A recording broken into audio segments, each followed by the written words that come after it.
Bom, então, muito boa noite. Eu, na qualidade de chefe do Departamento de Filosofia, tenho a maior satisfação em declarar aberto, então, o ano letivo de 2013, né? E com a imensa satisfação de ter aqui hoje a presença do professor Leon Kossovich, que dará a aula inaugural, né? E o professor Leon dedicou, então, uma carreira fantástica, um trabalho imenso na área de estética nesse departamento, desde 1970. Então, eu, obviamente, não vou poder falar todo o seu currículo aqui, que seria uma coisa fantástica.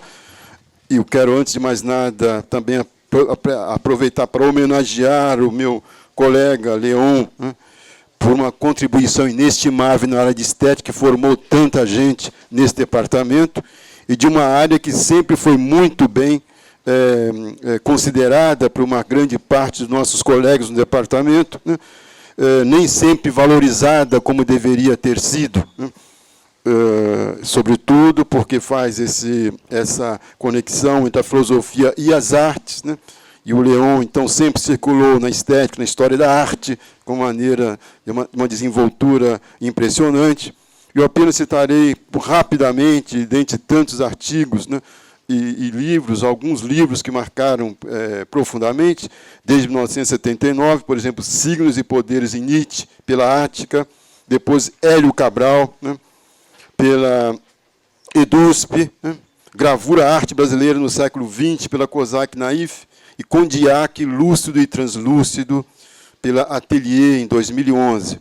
Evidentemente, é uma contribuição, né, extraordinária, né, e um colega que sempre esteve disposto, né, a contribuir ao departamento, tanto assim que passou aqui 42 anos. Não é isso? Então, antes de mais nada, o agradecimento, e agora terei imenso prazer também em acompanhar a sua aula inaugural desse departamento, proferida pelo nosso colega Leon Kossovich. Obrigado. Boa noite, estou muito satisfeito, contente em estar aqui. Agradeço as palavras, por demais bondosas, do colega-chefe, o Milton, né? E vocês estão ouvindo? Então, chega bem. E justamente tratar de uma conexão hoje aqui que é bastante difícil de estabelecer, ela não é pacífica, ela não está estabelecida em lugar nenhum, evidentemente, na minha cabeça menos ainda, mas eu gostaria de propô-la exatamente por sua dificuldade, por sua complexidade. Eu acho que é uma questão inelidível. Inelidível, certamente, para mim, que estou viajando, né? Poderá ser perfeitamente dispensável para outros. Mas aqui eu acho que ela pode ser tratada simultaneamente. A questão da história e a questão da modernidade, da atualidade. Eu acho que elas são inseparáveis. O trabalho do historiador não é um trabalho exercido sobre uma matéria morta, não há nada dado, nada estabelecido nesse sentido, mas é algo que se vai repropondo com as questões que se propõem, muita vez, num presente candente, né, atualíssimo.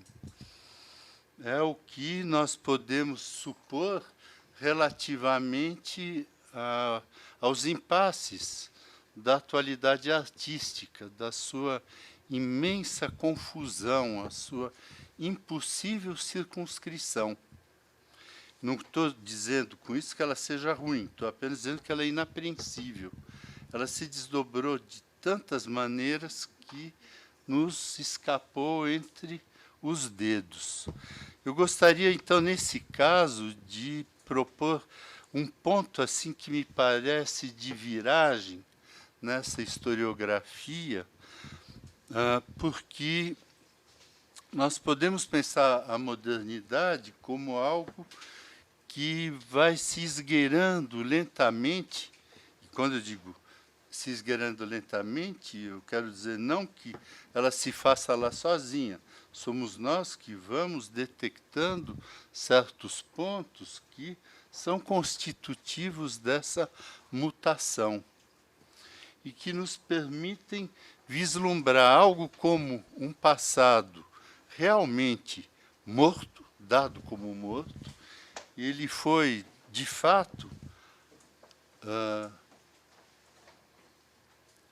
liquidado pela modernidade, e fazer ressurgir essa antiguidade é uma tarefa dificílima, que nós podemos inscrever no projeto de alguns filósofos, talvez, não só de filósofos, mas de filósofos modernos. O Nietzsche, por exemplo, é um deles, o Heidegger é outro, né? Toda uma direção fenomenológica aí se faz presente, né? Porque ela vai buscar pontos de singularidade no passado que ecoam um presente e traçam uma espécie de direção, uma orientação. Né? Assim, os célebres, no Nietzsche e no Heidegger, chamados pré-socráticos, né? Os pré-platônicos. Eles marcam uma diferença que, do ponto de vista da inscrição dela como tal, nos interessa. É desse modo, por exemplo, que a antiguidade grega me apareceu como algo que tinha sido totalmente destroçado pelas categorias do idealismo, do romantismo e do positivismo no XIX, a ponto de tornar incompreensíveis as direções antigas. Ao mesmo tempo que essas direções, que assim apagaram essa antiguidade, foram capitais para a modernidade, porque que seria a modernidade sem a direção do idealismo, do romantismo e do positivismo? Né? Eu acho que essa viragem ela é muito interessante. Quem estuda esses autores, esses textos, essas obras também percebe, eu acho que é inevitável que ele perceba essa passagem, essa ruptura, e ao mesmo tempo um Janus bifronte, né? Para frente e para trás, um desdobramento dos tempos. Então, aquilo que foi perdido deve ser restaurado, no que for possível restaurar. E como restaurar esse passado? Nós podemos pensar que, até os fins do XVIII, por exemplo, nos discursos acadêmicos de John Reynolds, toda uma dimensão antiga ainda está presente. Nas suas aulas inglesas, nós temos presente não só o Renascimento italiano, a Rinascita, tal como ela se propõe, não como nós a propomos, essa Rinascita, esse Renascimento, que a nossa chave é uma chave um pouco grotesca, é uma chave do XIX, é uma chave vinda de um Burckhardt, vinda de um Michelet, né? Essa direção que mascarou exatamente essa diferença. Ela nos lança nesse obscurecimento do antigo. Mas pensar a partir de uma coisa até recentemente, eu diria até o fim do século XIX, totalmente ocultada, que é a constituição das doutrinas, como sendo essa constituição de uma chave que permita pensar o grego. Quando eu digo grego, eu incluo nesse grego romano. Eu digo greco-romano, mas para mim o romano salvo uma exceção ou outra, é uma orbitação helênica num sentido muito forte, que nos obriga, inclusive, a repensar todas essas datações que a arqueologia grega pratica, que eu acho de uma grande infelicidade, né? Aquela distinção entre um arcaico, clássico e helenístico, eu acho que isso não ajuda em nada, e depois uma liquidação. Ou vejo um colega que se liga a um trabalho muito interessante no campo da retórica e da filosofia, o meu colega Adriano, né? Como nós temos uma forte palpitação no quinto século depois de Cristo, no quarto século, né? Retroativamente, de algo que não morreu, que foi soterrado, dado por morto, e que, no entanto, está ali presente. Essas datações, essas periodizações, elas envenenaram totalmente o sentido que nós temos em relação ao que seja o grego.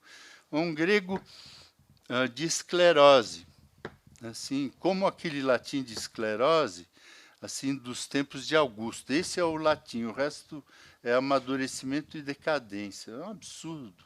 Eu acho, supormos isso. Do mesmo modo, os gregos não são assim luminosos apenas lá no Logos do Heráclito, de Parmênides, né? Mas eles continuam muito vivos e nós seguimos esse pensamento. Nas artes idem, que é o surgimento da arte grega, nesse sentido geral, da sua figuração, senão um surgimento que se dá numa encruzilhada interessantíssima, né? Que é a encruzilhada do mesopotâmico e do egípcio, do faraônico e do assírio, né? É uma encruzilhada fundamental que constitui uma figuração nova, seja no âmbito da pintura, da escultura, mas também uma figuração arquitetônica. Ela é muito importante, né? E ela surge dessa conjunção, às vezes nos fazendo lembrar uma figuração muito anterior, micênica, né? Mas ela é importante porque ela desencadeia um processo que nós podemos, a partir de certos escritos, certos textos e certas obras, testemunhas, seguir de modo muito tímido, timorato, porque desapareceu praticamente tudo, no seu passar. Há uma passagem histórica nesse sentido, que não se detém, não para com a hegemonia romana. Nós temos cometemos um erro gravíssimo de sempre datarmos a partir do político. Por exemplo, o helenístico é Alexandre, né? O domínio por Roma absoluto, com a inclusão do Egito plena, descarada, no âmbito do Império, como sendo o fim de alguma coisa helenística. Bom, mas os gregos continuam vivos, eles não foram extinguidos por ninguém. Não só eles estão vivos, como eles escrevem mais do que os autores romanos, né? Quando nós observamos a bibliografia grega ulterior, ela se agiganta. E, de novo, o meu colega Adriano aqui, ele vê isso muito bem, esse desabrochar, por exemplo, da retórica grega no Hermógenes e nos sucessores e outros autores, e também na figuração. Não acaba com, vamos dizer, aquele oficialismo augustano, nem as letras, nem as artes. Elas continuam. Quando nós examinamos um campo magnífico da figuração greco-romana, eu digo aí porque Roma desempenha um papel importante, que é a figuração imperial do terceiro século, sobretudo da segunda metade do terceiro século, a dos imperadores generais. Nós estamos diante de retratos, assim como eu entendo, como obras assim insuperáveis. E, no entanto, do ponto de vista da historiografia oficial, nós estamos diante de algo morto. É algo estupendo para o que nós não tínhamos texto, por falta talvez até de análise, mas atenta aos textos. Se, todavia, nós lermos os grandes textos em gênero epidítico dos autores gregos, como os Filóstratos em pintura e Calístrato em escultura, nós nos damos conta imediatamente de que algo está ali contido, que nos faz entender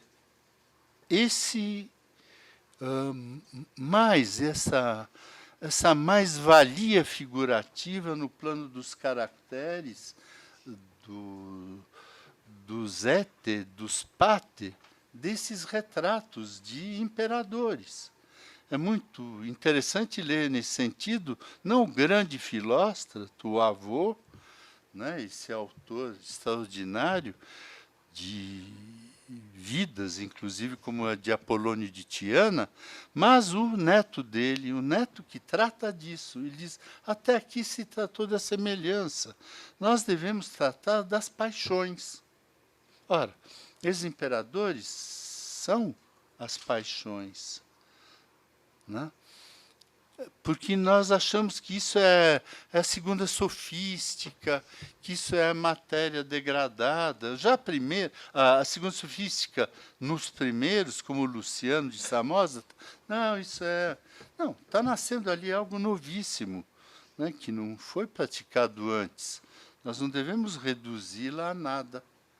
E, ao contrário, os textos ecfrásticos, eles nos ensinam muito, muito, muito. Eles nos ensinam a fazer. Para isso, nós temos o campo dos tratados. Eles ensinam a fazer arte, né? Mas, nesse domínio todo do epidítico, em que se louva, se vitupera, nós temos uma série de indicações valiosíssimas que nos fazem entender o que se figura, né? Não diretamente, não são regras de fazer, mas são modos de entender o que pode ser figurado, o que deve ser figurado nesses louvores, né? Bom, e se a nossa bibliografia antiga, em geral, ela é parca e muita coisa se perdeu, nós sabemos, o grande trabalho de filologia que vem do século XIX e que continuou no XX, nos mostrou escritos presumidos de autores perdidos, né? Apelles teria escrito, Doures teria escrito. Esses autores que vão surgindo, né, e dos quais nada nos sobra, senão alguma linhazinha perdida, né? Aqui ou ali, mesmo assim, é possível restaurar a partir de alguns textos que são básicos. Plínio, por exemplo, na história natural, ou Vitrúvio, né, na arquitetura, ou passem dispersamente em outros autores, Ateneu, etc., mas também nos autores latinos, Cícero, Quintiliano, em toda parte, Apuleio, a gente em toda parte acha coisas, e mais coisas, né, que constituem um acervo que pode ser lido e que nos instrui bastante sobre essa figuração. Esses discursos ainda estão na base dos discursos carolíngios, né, sobre artes, e que continuam. Né, nós sabemos, por exemplo, de cópias de Plínio do século XI, do século XII, né, sendo feitas. O que nos atrapalha é que uma figuração inédita irrompe na antiguidade e que é antiga. Ela não é medieval, porque não existe. Eu aqui acho que esse negócio de medieval é conversa para boi dormir, boi positivista dormir.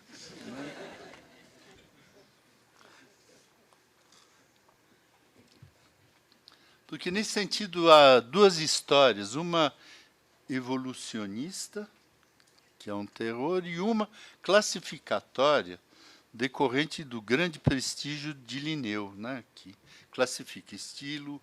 No século XIX, nós vamos ter essa classificação, o estilo gótico, o estilo barroco, o estilo maneirista, coisas que são excelentes para esses autores, mas que aqueles que faziam as artes naquele tempo ignoravam.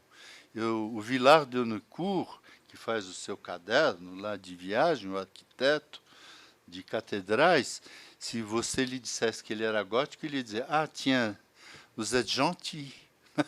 Eu não sei, não é comigo.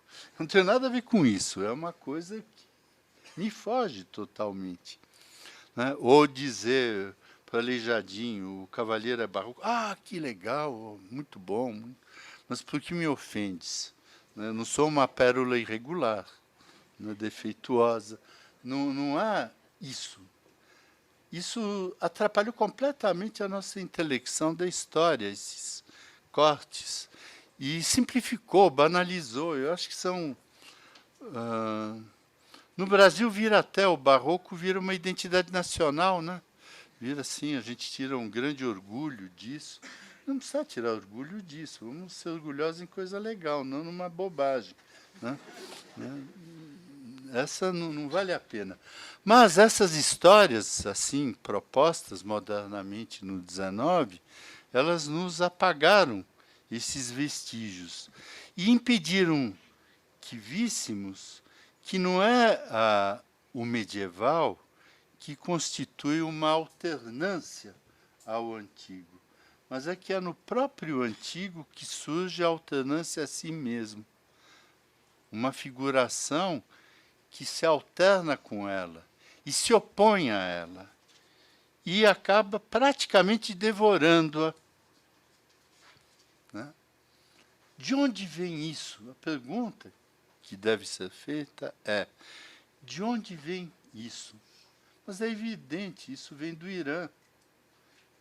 Esse Irã que nós precisamos destruir de qualquer modo. Ele é um perigo à nossa civilização neonazista americana. Né? É preciso acabar com isso. Né? Assim, nessa qualidade, nós devemos dizer que é no Irã que surge uma figuração que se opõe a essa corrente, né, na antiguidade. Corrente na antiguidade grega. Então, nós precisamos lembrar algumas coisas. Há 3.000 anos de figuração, vamos dizer, principalmente mesopotâmica, mas também faraônica, que estão de pé. Esses 3.000 anos estão de pé, entre 3.200, 3.300 a.C., até a conquista de Alexandre.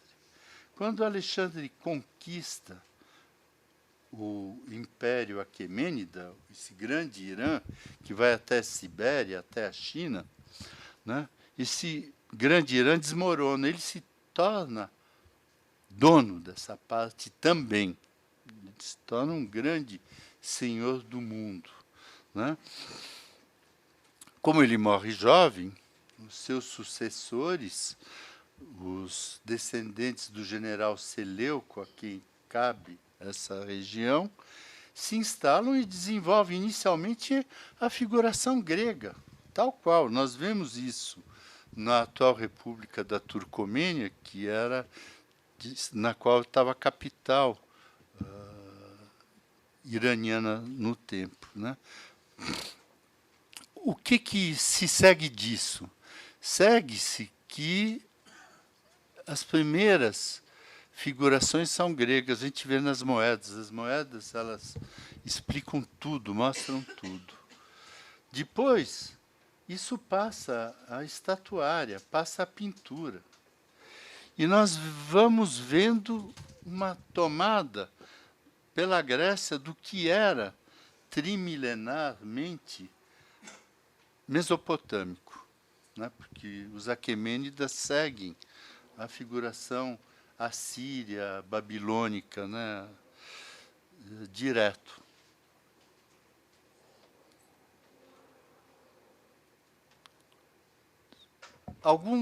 Dois séculos depois, nós vemos que essa figuração grega vai sendo carcomida. Ela vai sendo lentamente carcomida. Tudo que caracteriza, todos os traços que caracterizam a figuração grega, as proporções, as torções, etc., uma dimensão narrativa, ela vai desaparecendo. Há um enrijecimento da plástica, né? Esse enrijecimento da plástica não equivale, contudo, a um retorno ao antigo. Não é uma volta do que vigorava antes. E sim o surgimento de algo novíssimo, algo inédito na história. Que é essa figuração, a qual a gente pode chamar de iraniana, nascida no Planalto do Irã e no cruzamento do Tigre e do Eufrates embaixo, ou com prolongamentos pela Anatólia Oriental, né? É muito interessante nós notarmos isso, que surge essa outra referência. Essa outra referência que é cunhada nesse Oriente, aos poucos caminha para o Ocidente, juntamente com as religiões. O percurso é o das religiões, né? Nós temos o zoroastrismo, o judaísmo, o cristianismo, né, os cultos de Átis, de Cibele, todas essas religiões vão para o oeste e acabam se apossando de Roma. Mitra é uma divindade indo-iraniana cujos templos nós desenterramos em Londres, porque é uma divindade da soldadesca romana. É muito interessante pensar como tudo isso caminha junto para o oeste e como essa figuração se torna dominante a partir do IV século. Dominante não exclusiva, porque a outra continua. Não há, por isso que essa história de caráter botânico, né, por camadas, ela é falsa, porque ela não deixa nada subsistir junto. Ou você é barroco, ou você é clássico, ou você é neoclássico, ou você é maneirista, qualquer. Não é assim. A história é muito mais complicada, e isso que é difícil de pensar. Então, nós temos essa coexistência de figurações matricialmente muito distintas, com uma prevalência, como a gente vê no arco do imperador Constantino em Roma. Como nós vemos nessa Constantinopla que ele funda, né, por exemplo, na base do obelisco do imperador Teodósio, em outros muitos lugares espalhados em toda essa região. Nós vamos ter isso maravilhosamente explicitado em Ravenna, que é um exarcado de Bizâncio, né, e que recebe obras do V do VI século admiráveis nesse sentido. Não só no plano do mosaico, mas também no plano da escultura. Eu me refiro especificamente ao trono, né, de Maximiliano. E assim por diante, nós temos essa força do que caminha junto, né? Esse caminhar junto é muito interessante, porque ele é extremamente difícil de a gente entender. Por um lado, por exemplo, a figuração grega. Nós sabemos que num dado momento, é dificílimo, os arqueólogos não conseguiram retrabalhar isso bem, mas se estabeleceu um reino grego na Báctria. A Báctria, que era uma satrapia persa, depois grega, que é o atual Afeganistão, grosso modo, mas que se ampliou, cresceu muito, e muitos, até imagino, muitos arqueólogos, eu penso nos arqueólogos de antanho, porque hoje a coisa não é possível, dada a invasão neonazista do Afeganistão, né? Mas no tempo em que houve arqueologia, ou seja, soviética e francesa, que eram duas arqueologias poderosas, se pôde tentar traçar as fronteiras de uma região poderosa que fazia mediação entre o Irã e a China, né? Pegava um trecho enorme da Índia. Então, esse reino greco-bactriano, com inscrições gregas, ele é muito importante para nós, porque nós vemos lá se manter a figuração grega anterior a essa mudança persa, e dela se produzir, surgir a figuração búdica, por exemplo, na área do Gandhara. Essa figuração búdica, as vidas de Buda, etc., feitas em pedra-sabão, ela se espalha pelo subcontinente indiano e que também caminha para leste, né? Aos poucos, aquilo vai caminhando para leste, vai sendo conduzido à China, da China ao Japão, à Coreia, à Indonésia. A Indonésia. Quer dizer, é uma helenização com todas as metamorfoses desse modelo grego, adaptações, interpretações, não estou dizendo que seja um modelo puro, mas das proporções e tudo, que toma conta de toda a Ásia, nesse sentido. Ao passo que a Europa ela vai sendo colonizada como dominante por essa vertente oriental iraniana.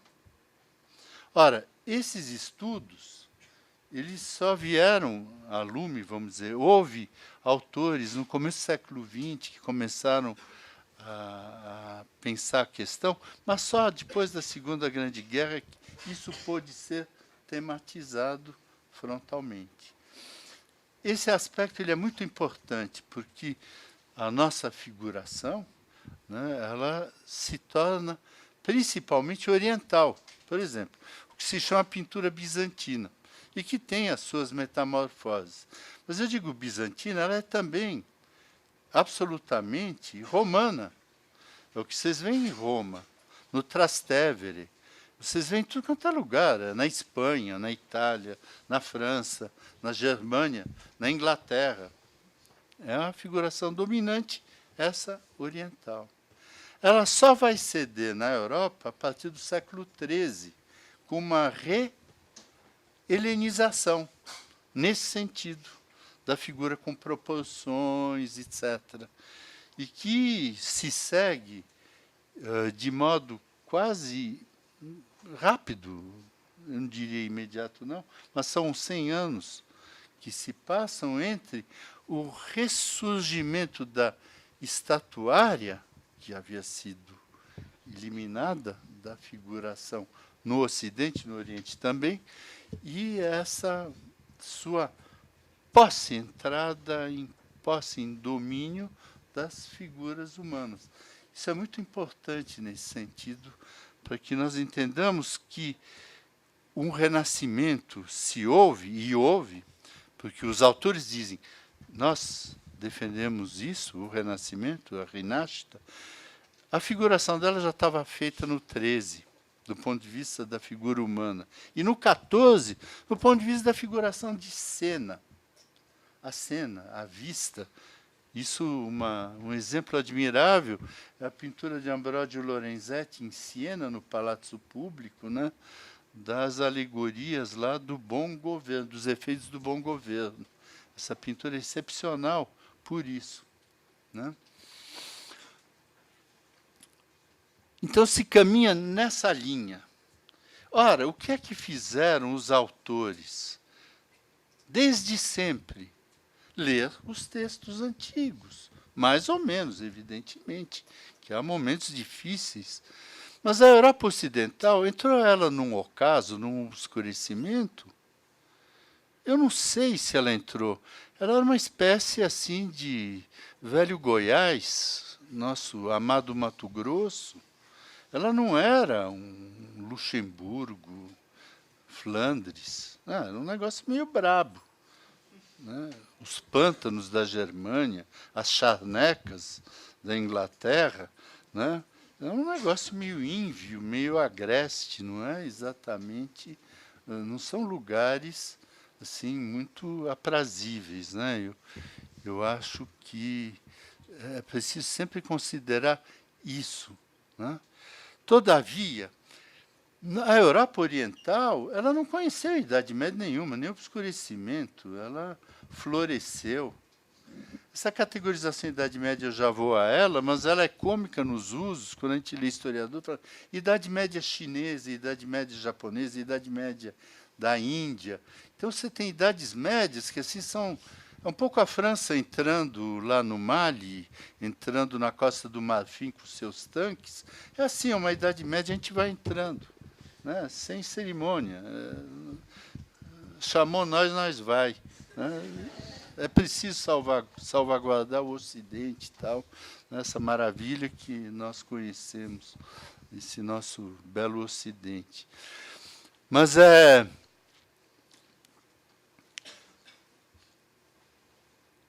a noção mesma de Idade Média, ela vem, ela é sempre atribuída a um grande poeta, Petrarca, que num poema África fala, esta é uma idade de trevas, essa minha, quem me dera que o brilho, a luz antiga ressurgissem. Sim, mas esse não é um discurso inaugural. Ele nos é apresentado como um discurso inaugural. Ele é uma velha tópica da invenção romana, uma invenção epidítica romana. Não preciso citar 200 Catões para dizer que isso já está totalmente contido no universo latino, da latinidade. Então, Petrarca, como poeta latino, da latinidade, né, ele repropõe um topos de uma invenção. Então, não há uma abertura. As coisas são muito mais difíceis do que essas que procuram momentos aurorais, grandes surgimentos, né? Um ressurgimento. Né? Então, deixa para o 19 o ressurgimento. Esse é o lado que é interessante. Esse lado foi totalmente desapropriado pelos estudos, sobretudo do século XIX para cá. Isso vai aparecendo à medida que você lê textos e estuda a figuração. E não acredita nas positividades até agora constituídas. Você traça outros percursos. Né? Então, esse aspecto é básico. Agora, e o novo que vem? Esse novo está ligado com esse apagamento do antigo. Né? Como não pensar nessas grandes mudanças que, ao longo do século XVIII, paulatinamente, vão surgindo? Como eu disse, a referência é latina e grega. De repente, isso começa a balançar. Começa a aparecer algo como as nossas origens nacionais. Isso é muito interessante, isso está no 18. O grande Ossian, né, que é essa peça falsa do excelente poeta Macpherson, né, que diz colher, né, poemas, né, de bardos arcaicos celtas, né, e que inventa inteiramente, na segunda metade do século XVIII, toda uma poética, né, romântica nesse sentido. Finalmente, ninguém mais acredita em Ossian. Todos dizem, sim, Macpherson é um bom poeta moderno. Né? Não é mais esse bardo inspirado que a gente colhe nas fazendas do sertão Ilhéu. Né? Isso é muito interessante. Ao mesmo tempo, esse nacional ele vem com um popular junto. Né? Tudo isso vai desqualificando toda a dimensão retórico-poética latino-grega e vai propondo outros referenciais. Ainda que muitas vezes outros referenciais se façam a partir de matriz latino-grega. O nosso irmão Jean-Jacques, né, no discurso sobre a origem da desigualdade, ele tira do Condillac o quê? Né? O homem no estado de natureza, que é homem tirado de Quintiliano, né? Actio, que é a ação do orador. Isso é pilhado assim. Mas nós vamos inventar uma natureza. Nós vamos ter saudades das ogivas. Eu penso muito nos ingleses, que eles são fortemente representativos disso. Um Turner, um Constable, esses artistas, pintores assim incríveis, né, dessa passagem do 18 para o 19, né, eles vão buscar não só um gótico, não confundir com os nossos góticos aqui, né, que são tristonhos, né, é um gótico esfuziante, né, não é um gótico dark, né, e que vão marcar outras direções. Essas outras direções, elas estão na base, eu acho, é uma das direções, não é a única, né, dessa nova discursividade, dessa nova figuratividade também, né? Eu não tenho como não pensar nesses pintores românticos todos que pululam pela Europa e que vão produzir um outro universo de referência. Mas ele não é abrupto, não é uma quebra abrupta. Nós não vamos dizer que o pintor, esse belo pintor da Alemanha, o Friedrich, ele seja uma ruptura. Ele não é uma ruptura na figuração de paisagem, mas ele introduz um elemento interessantíssimo, que é um sublime, tornado redivivo no 18. Pense no Burke, fazendo uma leitura do pseudo-longino, né, desse grande texto antigo, né, e que vai fazer furores assim na Europa. Então, os Alpes serão exemplares desse sublime da natureza, uma natureza sublime. Da contemplação, né? O Friedrich pinta alguém sempre num ápice, num ápex, é um pouco o Zaratustra antes de descer, a gente tem de sempre juntar essas duas figuras, né? De costas, para a gente ir vendo aquele vazio, aquele abismo, e atrás outros píncaros, né? Essa é uma dimensão importante. Uma reabilitação romântica da escuridão do século XVI, XVII, né, que nós atribuímos de modo equivocado a Caravaggio, né, mas da qual Caravaggio é, sem dúvida, o representante mais conhecido. O penumbrismo não é, por favor, algo específico de Caravaggio. Os pintores gregos e romanos brincavam muito com o penumbrismo, gostavam da pintura penumbrista. E no Renascimento, um Rafael pintou nas Tanze, né, cenas penumbristas, né? Então, esse percurso do penumbrismo, ele ressurge no 18 muito poderoso, né? A jangada do Medusa é isso aí, né? E outras pinturas que vão andando fortemente por esse penumbrismo. O jovem Cézanne está todo mergulhado nesse penumbrismo, essa coisa romântica. E que é o Goya, senão essa ruptura nesse divisor dele como um bom moço que pinta cartões para fazer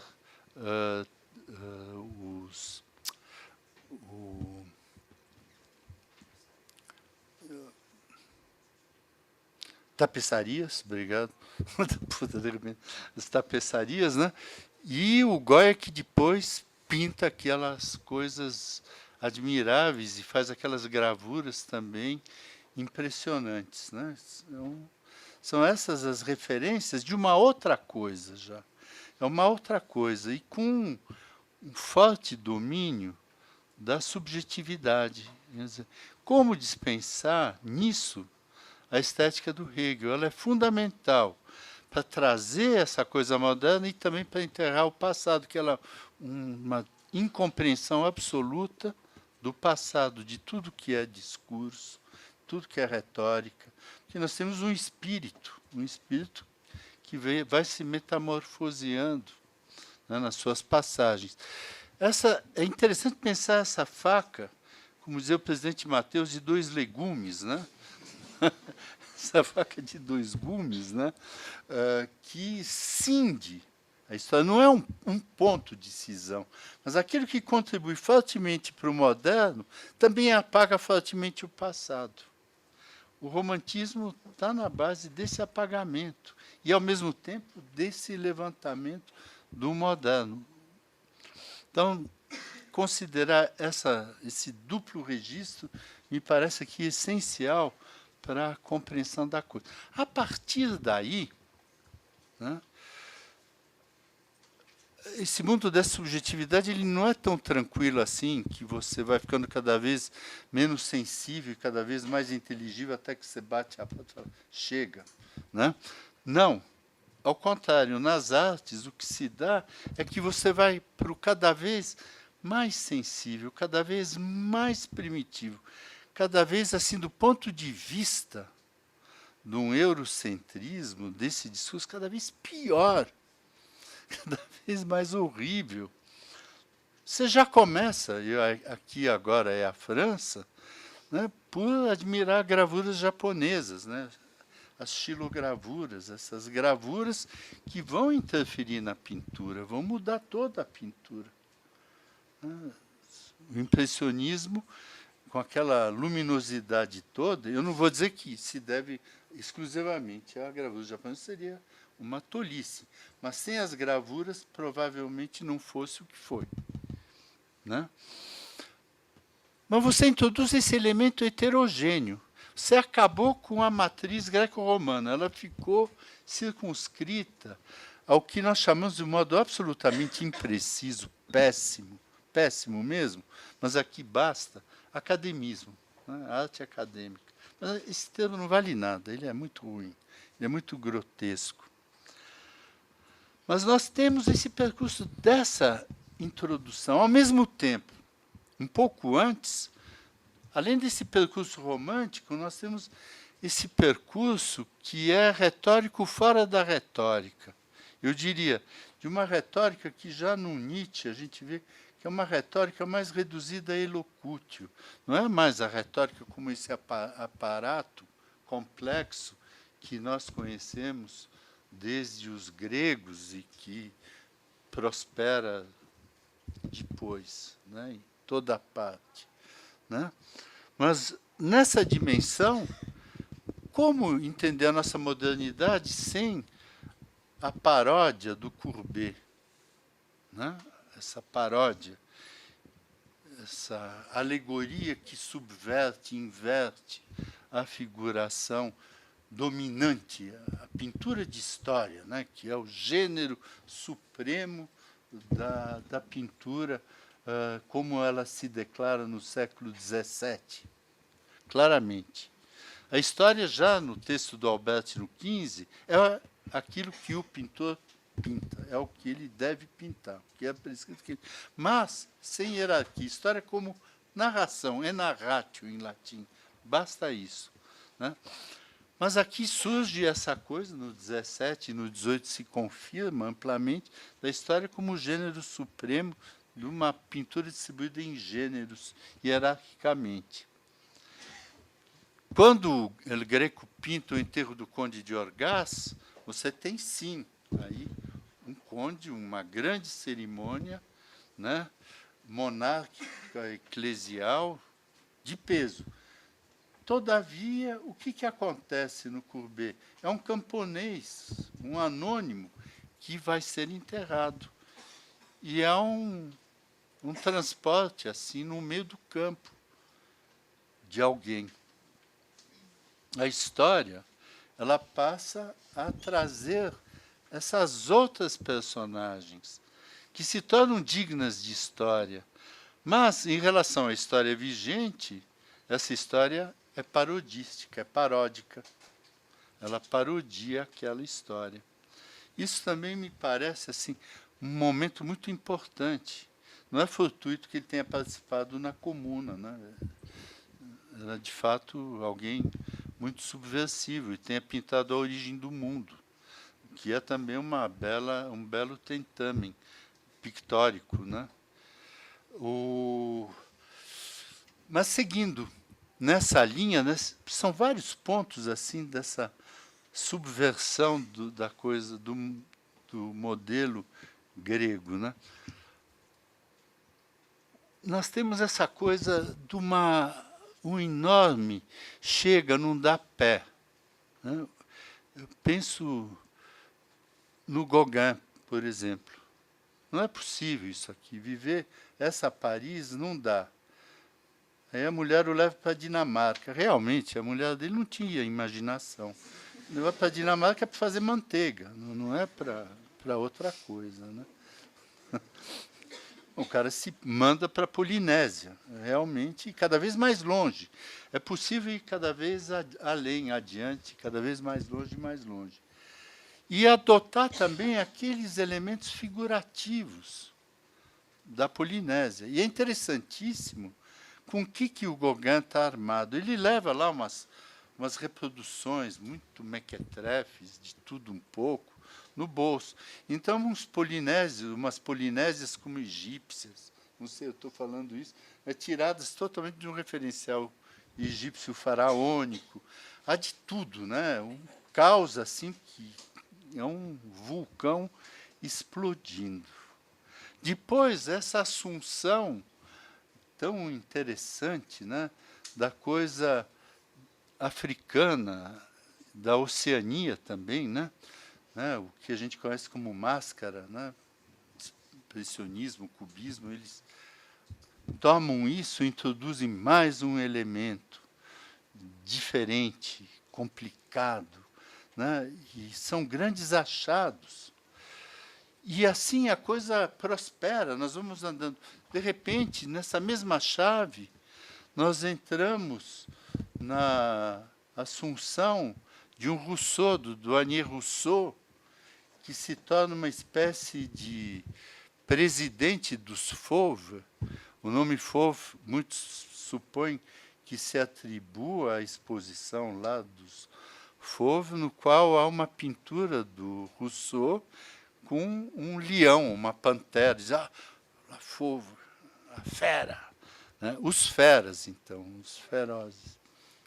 Essa é uma interpretação, há outras possíveis, né? E assim nós vamos caminhando sucessivamente. Surge aí também, nesse mesmo autor que o meu colega está lendo, esse alemão muito sensível, o Ude, né? A arte dos pintores primitivos. A Dona Maria, ela faz o seu quadrinho. O seu Antônio, ele também faz uns cavalinhos, florzinhas. Isso, de repente, se constitui como um referencial.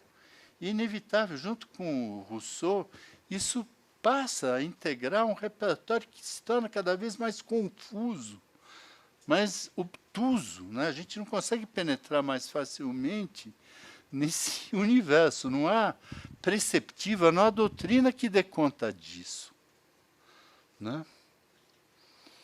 E assim, por assimilação e assunção também desse outro que vai sendo incorporado, é uma incorporação assim desabusada, é meter a mão, vem cá, meu bem, traz, põe ali, traz para si isso, né? Nós temos de tudo. Agora que eu estou trabalhando com dois amigos aqui, os grafiteiros, né, eu vejo que o mundo do grafite está totalmente assimilado já está incluído. Eu trabalho com dois, mas há três aqui. É o Barreto também aqui presente. Da primeira turma do grafite. Essa coisa ela vai sendo assimilada, vai sendo introduzida. E ela foi sendo introduzida logo. A gente sabe, o Miró introduziu, e outros pintores acharam, o Dubuffet, etc. Isso tudo foi sendo incluído. Mas o que me assusta nisso é a velocidade. Você abriu a porteira, passa um boi a boiada toda. Essa celeridade no processo é impressionante. Há uma coisa que comumente não reparamos mais. Sim, os cubistas introduziram um recorte de jornal na tela. Pô, introduzir um recorte de jornal na tela não é um nadinha, é acabar com o dispositivo da pintura. Você bota a não pintura junto com a pintura. Você abriu todo o campo do Dada para isso. O dadaísmo vem doido, chutando o pau da barraca para todos os lados, até se tornar uma coisa extremamente refinada na Suíça, né? E com uma coisa de gente fina, gente grande. O belo vai eclodir no meio da rua no Breton. Isso tudo num espaço de tempo mínimo. Nós não temos uma temporalidade que dê conta disso tudo. Eu acho isso absolutamente espantoso.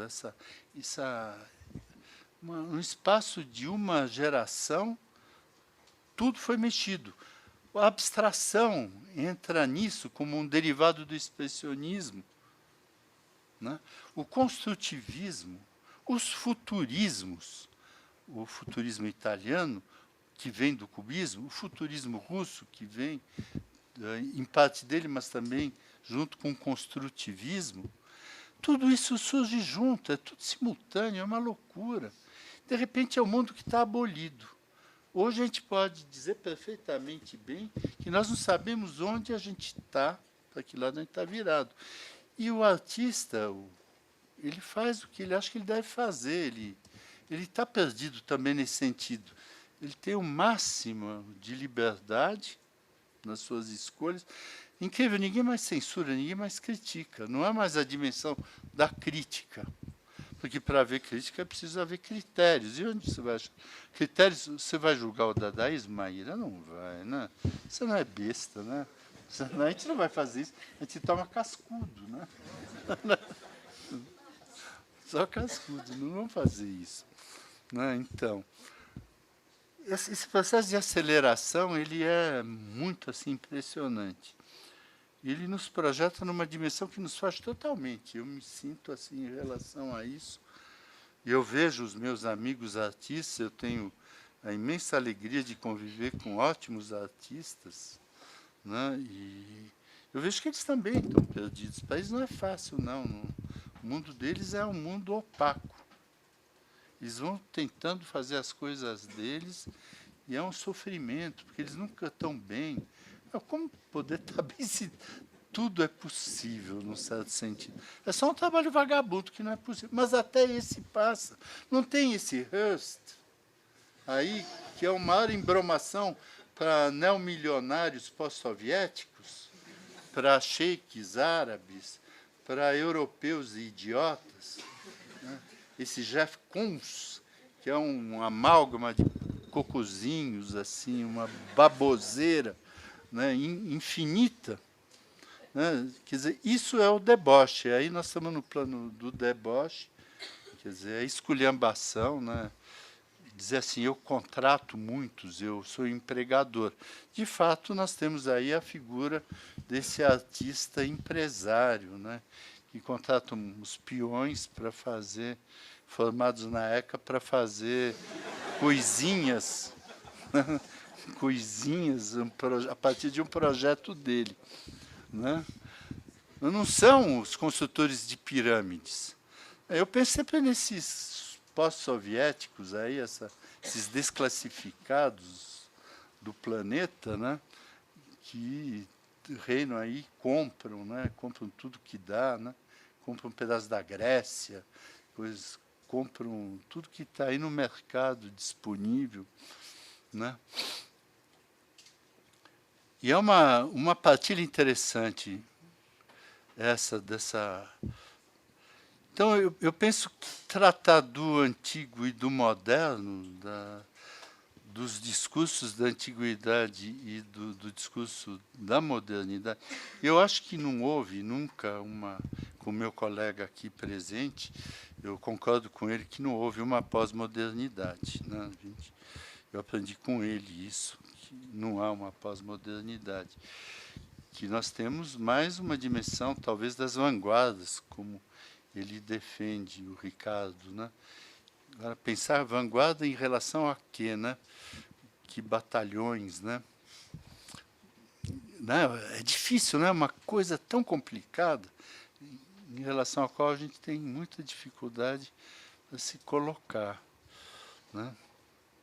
Mas o importante é considerar isso como um movimento duplo e simultâneo e procurar localizar o ponto da enunciação, de onde se fala. De onde se fala. Eu acho que saber que a gente fala a partir desse devir recente do discurso das artes, do discurso da filosofia, de vários discursos. É também o discurso da química, no caso da pintura, né?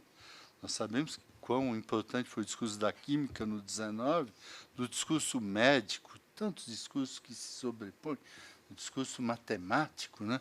Esses discursos todos têm relação. Mas, ao mesmo tempo, como é impossível, é absolutamente impossível um discurso normativo, normatizador. Qual é o discurso que se deva ter? A gente pode escolher entre vários discursos que se possam propor. Eles podem ser propostos, né? Agora, quais são os mais aptos? Aí são outras as escolhas. Nós abrimos mão de um campo de escolhas que era decisivo há alguns anos, há uns 30 anos, que era a política. Esse discurso foi abolido. Mas é evidente que com essa hegemonia do capital, é muito difícil as pessoas se dizerem não capitalistas ou anticapitalistas. Elas podem ser, mas elas perderam a coragem de dizer isso publicamente. Elas recuam em relação a isso, né? Há uma recusa. Eu tomo posição, o meu discurso é uma tomada de posição. Um discurso que se enuncia assim, como uma tomada de posição, é um discurso legal. Eu acho que é bom. Ele não pretende a universalidade. Ao contrário, ele se declara discurso parcial, até partidário, partido dividido, né? Ele toma uma posição. Isso é interessante. Isso não impede de ser muito aberto, de se interessar por muita coisa, né? Bom, mas era isso que eu queria dizer e desejar a todos um bom curso aqui. Vocês pensem muito, a filosofia ainda é um campo, talvez um dos poucos campos em que a reflexão pode se exercer, né? Eu não digo que ela se exerça sempre que há um dogmático, a gente para de pensar, né? Mas fora dos dogmatismos é sempre possível esse exercício. E, sobretudo, a filosofia ela permite essa abertura para várias direções, né? Cruzamentos, etc. Pelo fato de não ter um objeto fechado, a filosofia ela anda muito bem, ela faz a gente pensar bem, né? Permite a gente pensar bem, ou seja, mal, quer dizer, tropeçando, né? Era isso, então.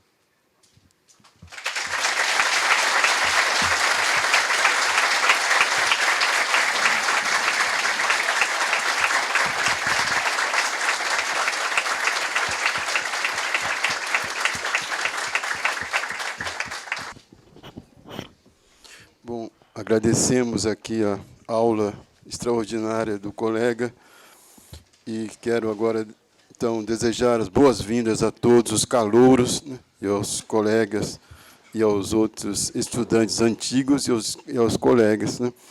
E agora estamos, então, com o ano letivo 2013. Né? Vamos nessa. Obrigado, Leão. Obrigado a todos também, a presença de todos.